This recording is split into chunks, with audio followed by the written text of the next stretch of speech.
Ok, bueno, el problema dice que un fluido viscoso asciende por un tubo de radio KR, que es el tubo interno, para luego descender por el espacio comprendido entre el tubo de radio KR y el tubo externo de radio R, que bueno, los dos son tubos concéntricos, y nos pide que dibujemos el perfil de velocidad, el esfuerzo de corte general, la velocidad máxima y el esfuerzo de corte máximo. Bueno, en nuestro caso nos tocó el tubo exterior, entonces por lo tanto es el fluido que desciende. Entonces aquí tenemos que, pues bueno, es un cilindro, entonces vamos a ocupar coordenadas cilíndricas, es un flujo laminar. Y bueno, ya adelantándonos un poco, aquí están las condiciones de frontera.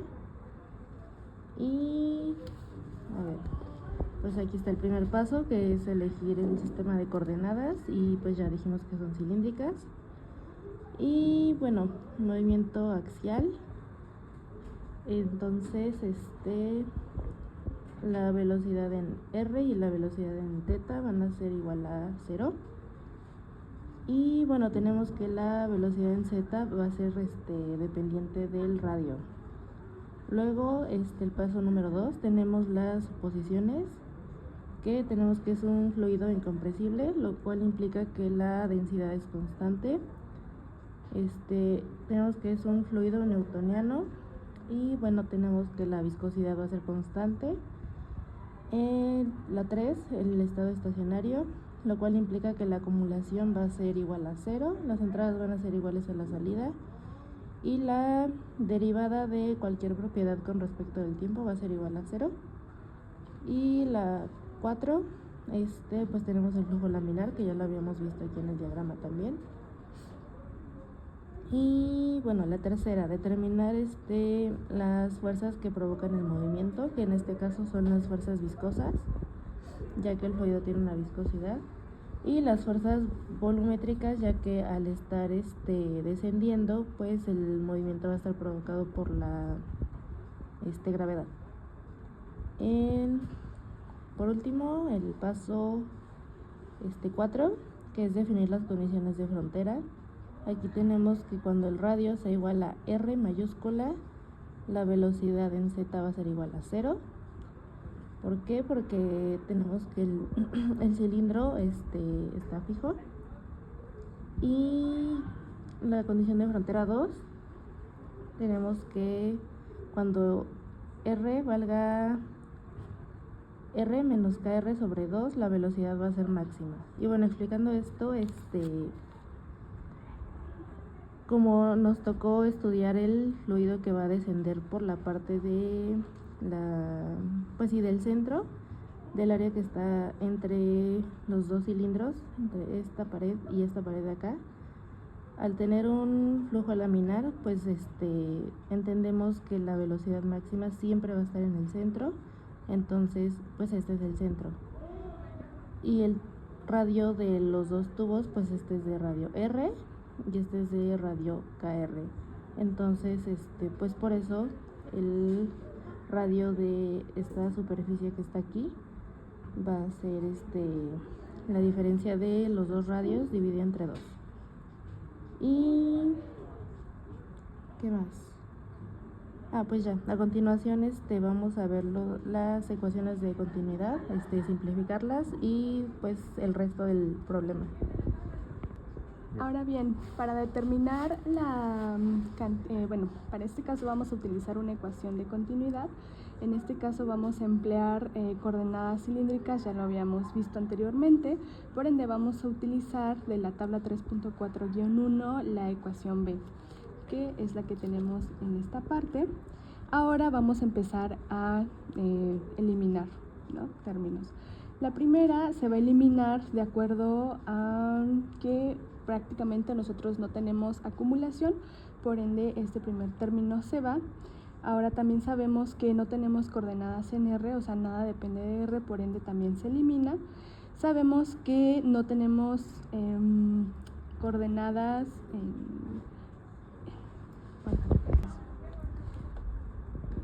Ahora vamos a determinar la ecuación de continuidad. Para eso tenemos que en la tabla 3.4,1 la ecuación que vamos a emplear son la de las coordenadas cilíndricas, y en este caso ya la tenemos de este lado. Y bueno, el primer término se va a eliminar debido a que sabemos que no tenemos acumulación. El segundo, sabemos que no tenemos coordenadas en R, por ende se elimina. El tercero se va a eliminar porque sabemos que no tenemos coordenadas en θ, por ende se va. Y por último, el único que queda es la derivada con respecto de dz de la densidad por la velocidad en z, que nos da igual a 0. En este caso ya los eliminamos y nos queda de esta manera. Ahora sabemos que la densidad es una constante, por ende sale. Y nos queda entonces que la derivada de la velocidad en z con respecto a z es igual a 0. Y en este caso, esta sería nuestra suposición número 5. Ahora vamos a determinar la ecuación de movimiento. Para eso nos vamos a nuestras tablas dadas por la profesora, la tabla 3.4-2 guión 3. Y en este caso tenemos a las ecuaciones de movimiento en coordenadas cilíndricas, y la ecuación que vamos a emplear es la ecuación E, y ahora ya la tenemos aquí desarrollada. Ahora también debemos en este caso simplificarla. Primero sabemos, como ya lo habíamos mencionado anteriormente, no tenemos acumulación, por ende ese término se va. Sabemos que por la suposición número 4, que es un flujo laminar, por ende no tenemos coordenadas en R. Después, en este caso también, sabemos que no tenemos un flujo en coordenadas θ, por ende también se va. Y esta suposición, la número 5, ya la determinamos aquí y nos dice que la derivada de bz con respecto de z nos va a dar igual a 0, por ende ese también se elimina. También sabemos que no tenemos en este caso presión, por ende las fuerzas que llevan a cabo o las que originan la presión se eliminan. Ahora, en este caso tenemos ahora la viscosidad. Sabemos que la derivada de bz con respecto a dr sí está presente, por eso esta no se elimina. También sabemos que por la condición número 5, que la derivada de bz con respecto a, más bien en este caso no tenemos coordenadas en θ, por ende este se elimina. Ahora en este caso también sabemos por la condición 5 que la derivada de bz con respecto a z es igual a 0. En este caso tenemos la segunda derivada, pero esta también se elimina, porque si la primera derivada nos da 0, entonces la segunda también nos va a volver a dar 0. Otra, esta también, esta se mantiene fija. ¿Por qué? Porque sabemos que sí influye la gravedad, ya que estamos hablando de una caída, por ende esta se mantiene. Y ya una vez de haber eliminado de todo lo que les acabo de comentar, nos queda entonces que la viscosidad de 1 sobre R multiplicado por la derivada con respecto de dr por la derivada de bz entre dr más la densidad por la gravedad en z es igual a 0. Ahora lo que vamos a hacer, aquí ya se reescribió, vamos a integrar para eliminar esta dr. Entonces, una vez que integramos, recordemos que se integra tanto de un lado como del otro, y entonces nos queda, al momento de integrar estas partes, que R por la derivada de BZ entre dr es igual a menos la densidad por la gravedad en Z por R al cuadrado sobre 2, y esto dividido entre la viscosidad. Ahora lo que vamos a hacer en este caso va a ser volver a integrar para eliminar el objetivo siempre va a ser dejar a BZ solo, por ende se va a volver a integrar. En este caso volvemos a integrar aquí como podemos observar, y al final nos va a quedar que otra cuestión que se me olvidó mencionarles es que esta r está multiplicando, va a pasar dividiendo de este lado, de modo que al momento de, antes de integrar, nos va a quedar entonces que esta r al cuadrado, como todo se está dividiendo entre r, se va a ir y nada más nos va a quedar una r en la parte superior, y la constante 1 que obtuvimos ya en la primera integración nos queda dividiendo, ¿no? O sea, esa r pasa dividiendo hacia 1. Posteriormente esto ya lo pasamos a integrar y entonces nos queda que bz es igual a menos la densidad por la gravedad en z entre r al cuadrado sobre 4μ más una constante 1 por el logaritmo natural de r más c2. Ahora, esta va a ser nuestra ecuación A y la que está aquí va a ser nuestra ecuación B, ya que esta pues es la derivada, ¿no?, de bz con respecto a dr. Y con base a estas vamos a empezar a calcular nuestra constante 1 y nuestra constante 2. Ahora, pero antes de eso, primero vamos a sustituir nuestras condiciones de frontera. En este caso, la condición de frontera número 2 la vamos a sustituir en esta ecuación. Recordemos que nuestra condición de frontera 2 nos dice que r es igual a r mayúscula menos kr sobre 2. Entonces sustituimos y nos queda de la siguiente manera. Nos queda entonces que menos la densidad de la gravedad en z sobre 2μ multiplicado por r menos kr sobre 2 más una constante c1 entre r menos kr sobre 2. Y esto es igual a 0. Ahora, de esta fórmula, o bueno, de esto que nos acaba de quedar, podemos despejar C1. C1, recordemos que este término va a pasar multiplicando del otro lado, por ende, en este lado, al momento de ya dejar C1 solo, este nos queda al cuadrado. El término de r menos kr sobre 2 nos va a quedar al cuadrado y este término está negativo, pasa del otro lado positivo. Y ya nos quedó aquí C1. Ahora, ya nos quedó C1, ¿vale? Ahora vamos a sustituir la condición de frontera 1 en la ecuación A, o sea, la condición de frontera 1, la cual, recordando, nos dice que r es igual a r mayúscula. La sustituimos en esta fórmula que nos quedó y nos queda entonces que menos 0 es igual a menos la densidad de gravedad en z entre r al cuadrado sobre 4μ más la densidad de la gravedad en z sobre 2μ multiplicado por r menos kr sobre 2 al cuadrado por el logaritmo natural de r más c2. Ahora, ya que nos quedó, otro punto también relevante es que aquí no solo ya sustituimos la condición de frontera 1, sino que también ya sustituimos C1 directamente. Entonces, ya una vez contemplando esto, nos queda entonces que tenemos que obtener de esta fórmula la condición de frontera 2. La condición de frontera, despejándola, nos queda que la densidad por la gravedad en z multiplicado por r al cuadrado sobre 4μ menos la densidad de gravedad en z sobre 2μ por r menos kr sobre 2 al cuadrado por el logaritmo natural de r. Y ya nada más, para simplificar un poquito más esta expresión, podemos factorizar la densidad por la gravedad en z sobre 2μ y nos queda de la siguiente manera.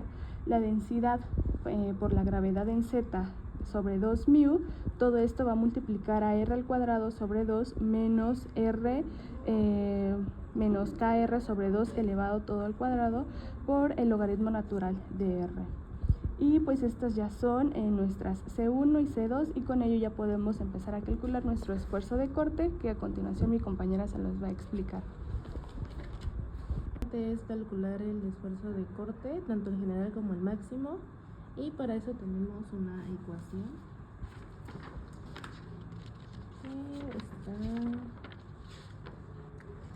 que es esta de aquí, de la tabla 3.4-6, y vamos a utilizar la F. Y bueno, aquí ya tenemos la fórmula escrita. Y pues simplemente es sustituir Y entonces tenemos que el esfuerzo de corte general va a ser igual a menos μ, que multiplica menos la densidad por gravedad en z sobre 2μ, y esto por r, más la constante 1 dividida entre r. Y bueno, esto va a ser igual a así, densidad por gravedad en z por r dividido entre 2 menos la constante 1 multiplicada por μ, y esto dividido entre r. Y bueno, para el esfuerzo de corte máximo es prácticamente lo mismo. Aquí lo que va a cambiar es que lo vamos a evaluar en el radio igual a r menos... no, pero esto está mal. Ok, lo siguiente es determinar el esfuerzo de corte, tanto general como máximo. Y para esto vamos a utilizar la tabla 3.4-6, que es esta de aquí. Y pues bueno, vamos a utilizar la ecuación F, que es la que corresponde a Z. Y bueno, aquí tenemos la fórmula. Y pues sabemos que este término nos va a dar 0. Y bueno, esta es la suposición 5. Y aquí pues simplemente vamos a sustituir. Y pues nos queda que el esfuerzo de corte general va a ser igual a menos μ, que va a multiplicar a menos la densidad por la gravedad en z dividido entre 2μ. Y todo esto multiplicado por r, más la constante 1 dividido entre r. Y pues bueno, este es el esfuerzo de corte general. Aquí tenemos el esfuerzo de corte general ya con la constante 1 sustituida, pero en términos generales pues es esta. Y bueno, el esfuerzo de corte máximo va a ser prácticamente lo mismo. Aquí lo que va a cambiar es que esto va a estar evaluado cuando r es igual a r mayúscula, ya que si regresamos al diagrama, tenemos que en el caso del fluido que va a descender, pues la pared va a ser